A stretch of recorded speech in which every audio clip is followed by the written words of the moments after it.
The Brexit dispute could flare up again. As I mentioned yesterday, according to a report, British Foreign Secretary Liz Truss wants to terminate the customs regulation with the EU for Northern Ireland. According to the ministry, the situation is very serious. So, British Foreign Secretary Liz Truss wants to scrap large parts of the Northern Ireland Protocol in the dispute over customs regulations between the UK and the European Union. Truss is said to have concluded that talks with the EU have reached an impasse and that Maroš Šefčovič, the European Commission Vice President, does not have the mandate to reach what she would call acceptable agreement, which would be unacceptable for the EU, by the way. The ministry has drafted legislation that would unilaterally lift all checks on UK goods, and according to the report, a corresponding announcement is expected next week. A spokesman for the ministry told the Reuters news agency, "No decisions have been made on how to proceed, but the situation is very serious. The protocol aims to ensure that EU rules apply in Ireland without the need for rigid border checks to be introduced between the EU member and Britain's Northern Ireland. As a result, checks on the movement of goods have shifted to the maritime border between the British Island and Northern Ireland. Northern Irish critics are up in arms. They see the beginning of a separation from the kingdom. Great Britain is therefore calling for the protocol signed in the wake of Brexit to be changed again." Negotiations between London and Brussels have been going on for months, so far without success because of unrealistic demands from the British sides. The historic victory of the Republican Sinn Féin party in the British regional elections in Northern Ireland is causing unrest and uncertainty in London as well. EU Vice President Maroš Šefčovič rejected populist warnings about the planned reunification of the Irish island and the alleged breach of the Northern Ireland Protocol in the Brexit Treaty. The government in London may stick to the truth and moderate their tone. It is now important to curb the rhetoric in order to be honest with the agreement signed, including by the British government, and to find solutions within this framework.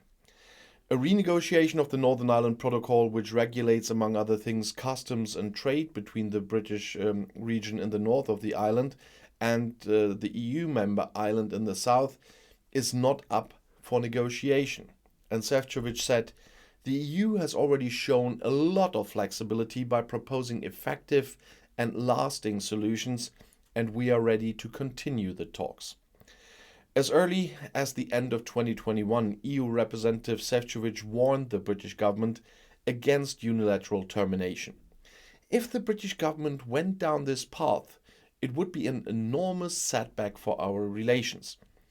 The protocol is the foundation of the entire agreement.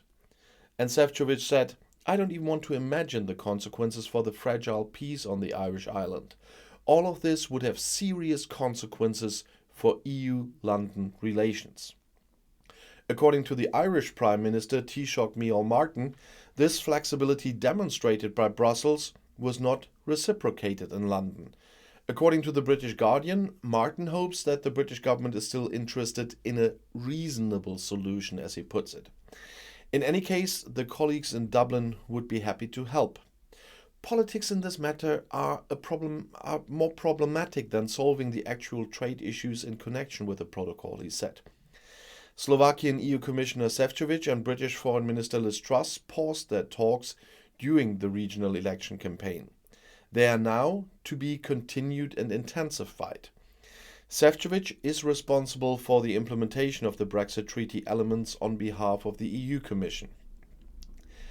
British Prime Minister Boris Johnson and British Brexit Minister Jacob Rees-Mogg, who has only been in office since February, recently spoke more or less cryptically of unilateral measures to repair the Northern Ireland Protocol afterwards. But they have recently backed away from the threat of new British legislation to do so. And Justice Minister Dominic Raab had also spoken of taking all necessary measures to change the Brexit Protocol. However, The Guardian refers to diplomatic sources in Brussels. According to them, there must and would be sanctions for any unilateral action from London. However, nervousness prevails not only because of possible effects on trade and customs policy with the EU, but also because of a scenario that could lead to a reunification of Northern Ireland with the EU member Ireland. Such aspirations are now more evident than ever in the wake of Sinn Féin's historic victory in the provinces of Belfast. British Secretary of State for Northern Ireland Brendan Lewis ruled out the prospect of such a referendum on a united Ireland on Monday. Instead, Lewis called for a government to be formed quickly in Belfast. However, this would require a coalition between the winner of the election and the unionist DUP. A quick formation of government is therefore not in sight. After the 1998 peace agreement known as the Good Friday Agreement, the strongest parties in both religious camps had to agree on a unity government. The Protestant DUP will only agree to unity government with the Catholic Sinn Féin if the Northern Ireland Protocol is suspended. Well, it seems to be a vicious circle here. The nationalist party Sinn Féin has become the strongest force in the elections in Northern Ireland. However, the victory was not so convincing that the unionist side had immediate fears for the unity of the United Kingdom of Great Britain and Northern Ireland. And yet, the largest unionist party initially refuses to form a new regional government.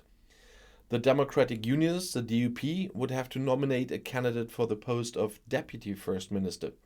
But they only want to do that if the Northern Ireland Protocol negotiated between the EU and London is changed. It would be good if the DUP finally acknowledged that in Northern Ireland, unlike Wales and England, there has never been a majority for leaving the EU. Second, the party would have to recognize that the blockade would only bring the moment closer, which many Protestants fear even more than the difficulties the Northern Ireland Protocol has created for the region economically and in its contacts with the rest of Britain, because otherwise economically they're doing very well now because of the protocol. But those who want to remain in the EU will probably sooner or later get used to the idea of uniting Northern Ireland with Ireland. The seeds of Brexit are beginning to sprout. Its proponents just don't want to believe it. And I just want to add one quick thing about Article 16. Brexiteers are always talking about the EU illegally wanting to punish Britain if they trigger Article 16. Well, there is no legal basis for triggering Article 16 at the moment. Made-up reasons for Article 16 do not count. And I'll see you in my next video. Bis gleich.